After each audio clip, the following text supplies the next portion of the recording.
Between 1979 and 1981, the city of Atlanta was gripped by a quiet terror. One by one, black children, mostly boys, began to vanish. Some are found dead. Some are never found at all.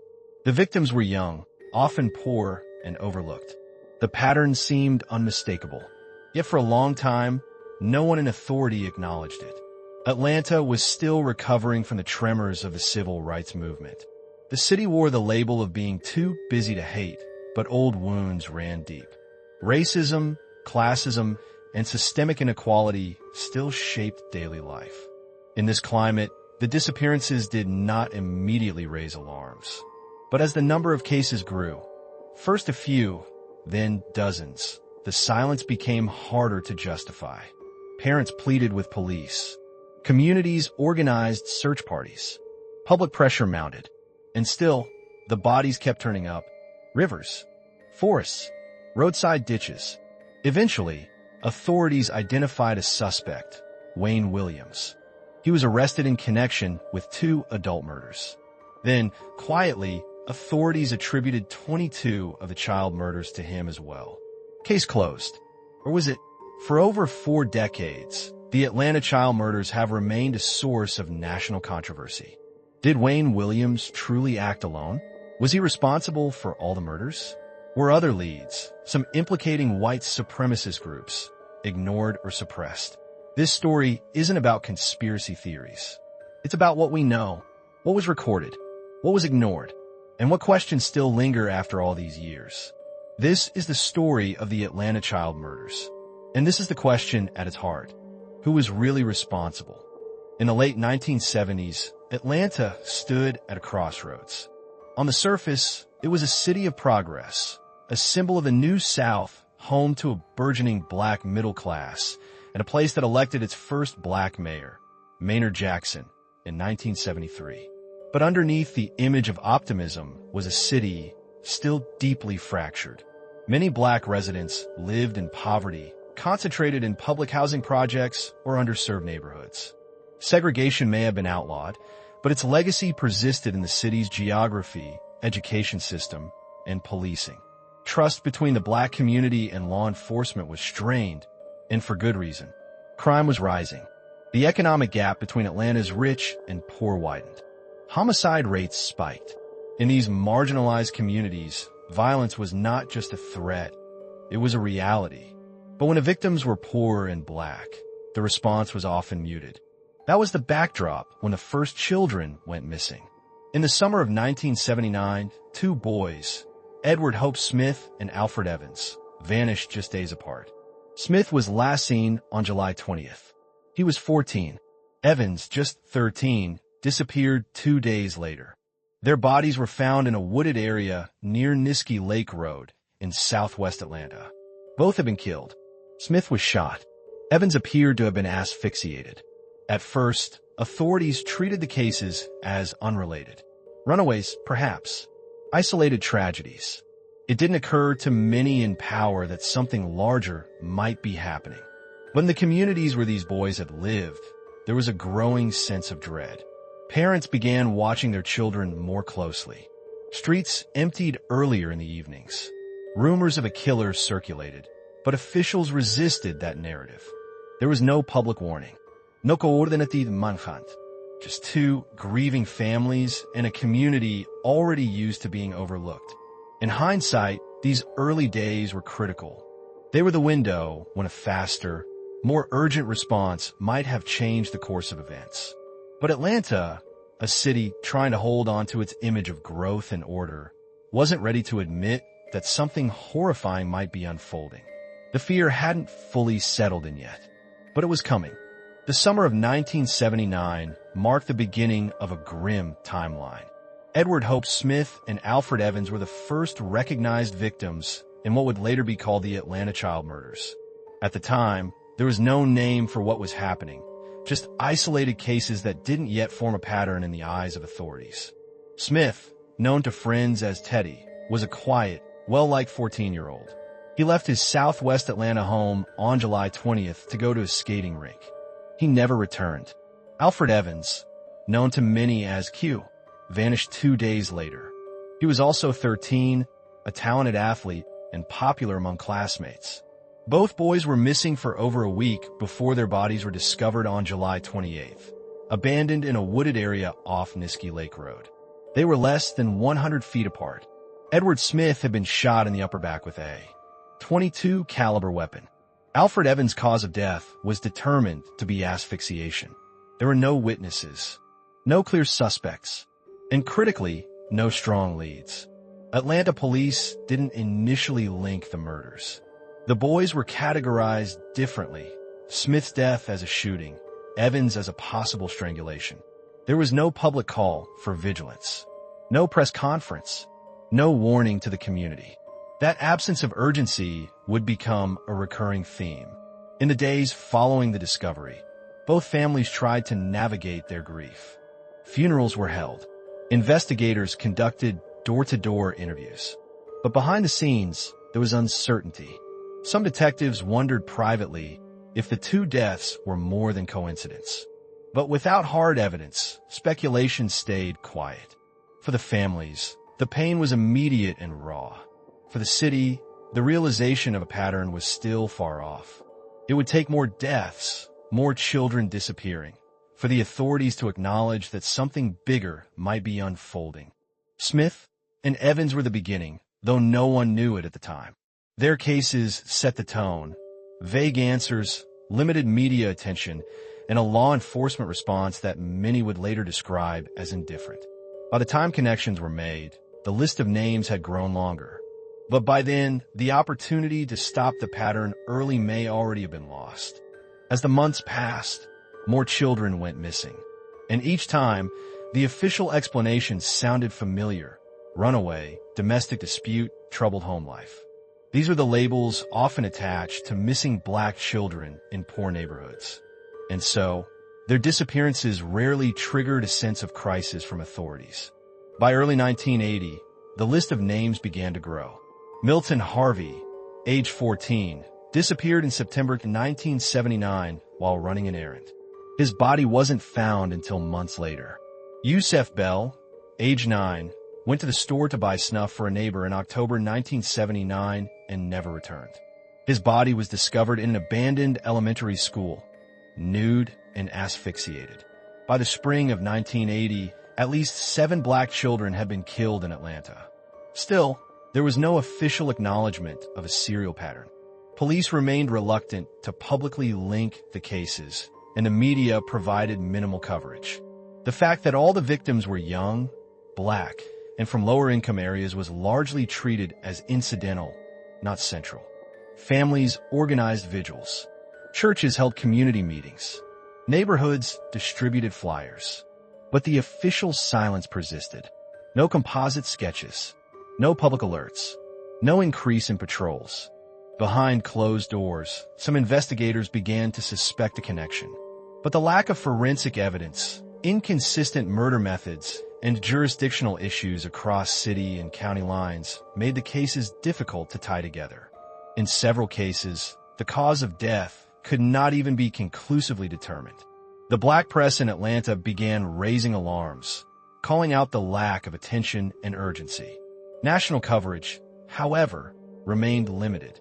Without pressure, the system remained inert. It wasn't until the death toll entered double digits that the pattern could no longer be ignored. The victims were no longer just a series of isolated tragedies. They had become symbols of a city in crisis. Still, no suspect had been named. No motive had been identified. And for many families, there was a growing sense that their pain was being quietly buried along with their children. The silence from those in power had become deafening, and the cost of that silence was about to rise. By the summer of 1980, fear had settled deep into Atlanta's black neighborhoods. The cases were no longer quiet disappearances. Children were dying, and the pattern was undeniable. The victims ranged in age from 7 to 17. Most were boys. Many had been last seen running errands, walking home, or playing outside. Then they were gone. The term Atlanta child murders began to appear in headlines. The city could no longer look away. That June, 10-year-old Eric Middlebrooks was found dead near a dumpster behind a bar. Weeks later, Christopher Richardson, age 12, was found in a wooded area. Next came LaTanya Wilson, a 7-year-old girl abducted from her bedroom window while her family slept. Her body wasn't discovered until months later. The details grew more disturbing with each case. Some victims were strangled.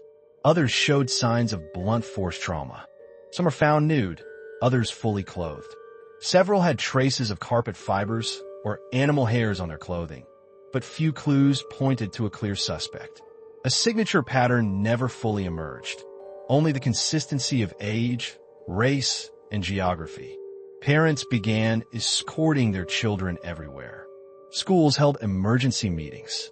Children were told never to talk to strangers, never walk alone, and never open the door. A climate of suspicion and constant anxiety took hold. The city established a special task force in July 1980. It included local police, FBI agents, and investigators from surrounding counties. But leads were few, and the case files stacked higher. The investigation became public, visible, active, but still directionless. Federal involvement brought more attention, and with it, political pressure. Atlanta's reputation as a progressive southern city was on the line. Mayormente Jackson Pramistaktion. National media finally began covering the story, though often through the lens of race and urban crime, rather than systemic neglect. Inside homes, televisions flickered with nightly updates. Families watched closely, hoping for answers, dreading the next name. The faces of the missing became familiar. Their absence, more visible than their presence ever had been. What had started as a mystery was now a crisis. The city was searching for a killer, but it was also confronting something deeper, the value it placed on certain lives, and how long it had taken to notice their loss. By the spring of 1981, the task force investigating the Atlanta child murders was running out of time and leads. The death toll had surpassed 20. Public pressure was mounting, and the media scrutiny was intense. Investigators turned to strategy. They noted a recurring pattern. Several victims have been found near bodies of water, particularly the Chattahoochee River. Some theorized that the killer might be dumping victims from bridges late at night to avoid detection. Acting on this theory, the FBI and Atlanta police began staking out several bridges around the city. For weeks, officers worked night shifts, watching, listening, waiting. Then, just after 2:50 a.m., on May 22, 1981, officers stationed near the James Jackson Parkway Bridge heard a loud splash in the river. Moments later, a car slowly approached the bridge and crossed it. Police stopped the vehicle. The driver identified himself as Wayne Bertram Williams, a 23-year-old black man who lived with his parents. He claimed he was on his way to audition as singer for a talent agency he ran. The officers noted that Williams appeared nervous. His story had inconsistencies. He couldn't provide the singer's full name. Still, with no clear evidence, they let him go. 2 days later, the body of Nathaniel Cater, a 27-year-old man, was found downstream from the same bridge. He had been missing for a week. Medical examiners ruled the cause of death as probable asphyxiation. Williams became a person of interest. Surveillance began. Investigators searched his home and found fibers that, they claimed, matched those found on several victims. His car, his bedspread, and his dog's hair were all entered as evidence. Authorities believed they had their man. On June 21, 1981, Williams was arrested, not for the murder of any child, but for the deaths of Nathaniel Cater and another adult, Jimmy Ray Payne. Both were adult black males, not children. Still, prosecutors saw these cases as a gateway. The bridge incident became the focal point of the entire investigation. It was not eyewitness testimony, DNA evidence, or a confession. It was a splash in the night and the man who happened to be driving by. Wayne Williams denied everything. Wayne Williams was arrested in June 1981 and charged with the murders of Nathaniel Cater and Jimmy Ray Payne, 2 adult men. There were no child murder charges filed against him. But from the beginning, investigators made it clear they believed Williams was responsible for much more. His trial began in early 1982. The prosecution focused on the 2 adult cases, but they introduced evidence linking Williams to a broader pattern. Over strong objections from the defense, the judge allowed testimony related to 10 other victims, 8 of them children. The centerpiece of the case was fiber evidence. Investigators had collected over 40 types of fibers from Williams' home, car, and dog. They claimed many of these fibers matched those found on the bodies of the victims. Carpet fibers from Williams' bedroom, fibers from a blanket, hairs from his German Shepherd. But the evidence was circumstantial. No eyewitnesses had seen Williams commit a crime. There was no DNA match. No murder weapon was found. No confession was given. The case relied on a theory, but the pattern of fibers created a forensic trail too specific to be coincidence. The defense argued the opposite. They questioned the reliability of fiber analysis and emphasized the absence of direct proof. They pointed out that Williams, a freelance photographer and talent scout, had contact with many young people and often gave rides to strangers. The fibers, they said, could have been transferred innocently. Still, the jury was convinced. On February 27, 1982, Wayne Williams was convicted of the murders of Cater and Payne. He was sentenced to 2 consecutive life terms. Following the verdict, law enforcement publicly closed 22 of the child murder cases, attributing them to Williams without new trials or additional charges. To the public, the message was clear. The case was solved. The killings were over. The city could begin to heal. But not everyone accepted that conclusion. Many questioned why the child murders had been linked to Williams without direct evidence. Families of victims were divided. Some believed justice had been served. Others felt silenced. Wayne Williams was behind bars. But the truth, for many, remained elusive. The conviction of Wayne Williams was seen by many as the end of a nightmare. But almost immediately, questions surfaced, some from legal experts, some from journalists, and many from the families of the victims themselves. The fiber evidence, though central to the case, was never as airtight as it appeared. It relied heavily on probability and pattern analysis, not conclusive matches. Jurors were told that the odds of finding the same combination of fibers in another home were astronomical. But critics argued the methodology lacked standardization and depended on subjective interpretation. Moreover, the logic of fiber transfers had a weak foundation.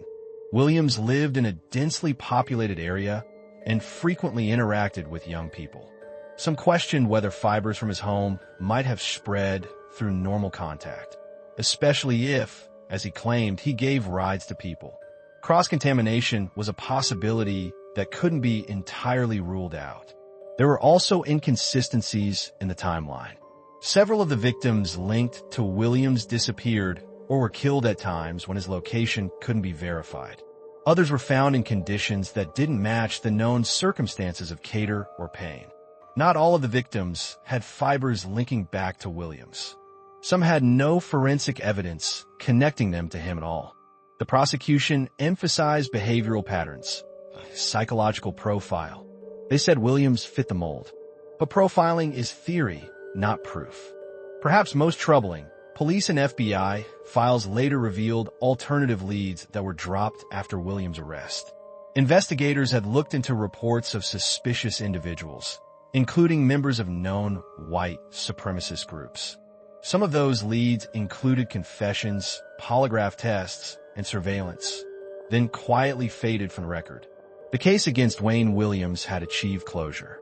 But the method by which that closure was reached left many wondering whether justice had been prioritized or simply expediency. Williams, for his part, has always maintained his innocence. He has filed multiple appeals, all denied.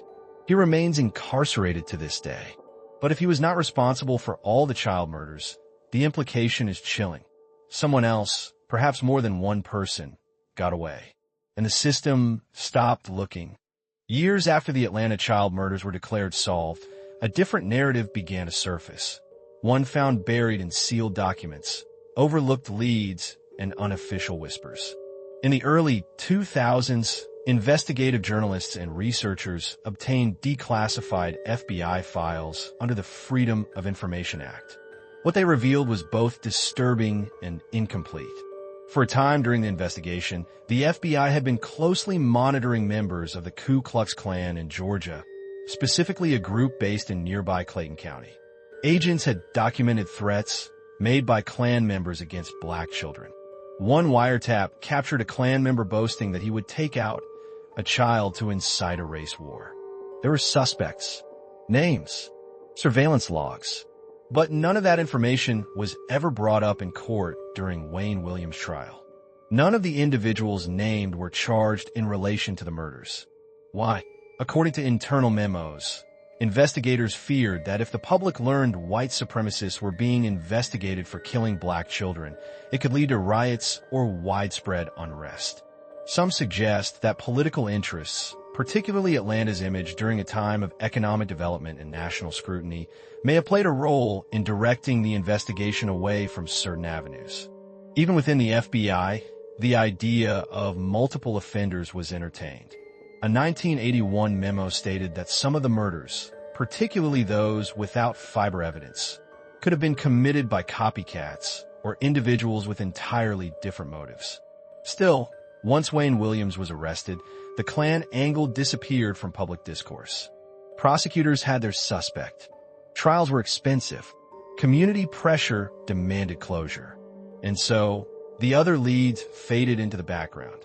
To this day, some families of the victims believe that at least some of the murders were carried out by people other than Williams.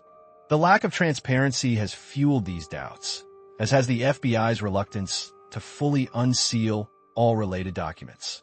Whether the suppression of Klan-related leads was intentional misdirection or cautious containment remains open to interpretation. But it raises an unsettling question. If authorities chose not to follow certain paths, can the truth ever be known? The trail may have gone cold, but some files still burn with unanswered possibilities. For the families of the murdered children, the arrest and conviction of Wayne Williams brought anything but peace. Some found comfort in the closure offered by the verdict. Others felt silenced, forced to accept an answer they didn't believe. These were parents who had pleaded for help while their children were missing. Many felt their concerns had been dismissed, their pain minimized. In interviews conducted years later, some recalled being told their children had probably run away, but the cases didn't warrant widespread concern. When the bodies were found, the emotional toll deepened into bitterness. Catherine Leach, mother of Curtis Walker, was one of the most outspoken critics of the investigation. She never believed Williams killed her son. In her view, the fiber evidence was too vague, the timeline didn't fit, and the state had rushed to a conclusion. Others, like Camille Bell, mother of 9-year-old Yusef Bell, also raised doubts. Camille became a public figure, calling out systemic neglect and pushing for accountability at every level.